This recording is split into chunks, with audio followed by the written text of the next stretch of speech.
Jeg heter Stentor Rasmussen. Det er ikke før det 17 årene at jeg begynte å skrive bøker, og jeg har alltid haft en drøm om at jeg skulle skrive en krimisøve. Det ble så til en krimirød, det er en forbindeklubb. Den seneste i røyene øyne tøyene at livet. Bøkene snikker seg om det første samfunnet.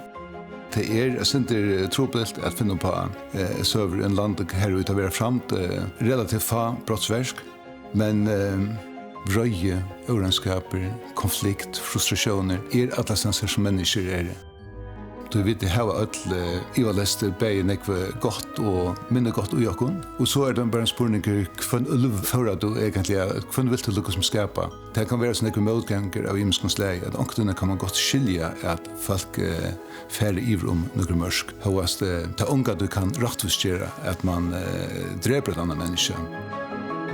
Jeg sjølver øyelig forvitten etter hva for at henta i munnen søvn. Så at jeg er nesten nødt til å sette meg nye og skrive for at vite om dette ganger opp.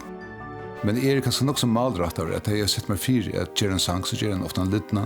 Hvis jeg har sett meg fire skrive en bøk, så skriver jeg en littene. Og jeg vet at hvis jeg sitter i nekre timer, så kommer jeg nekre brosjur. Det gjør det nesten alltid. Og så får jeg det meste av tøy som jeg har gjort. Det ligger ikke i en skuffe, men det vil ikke ut.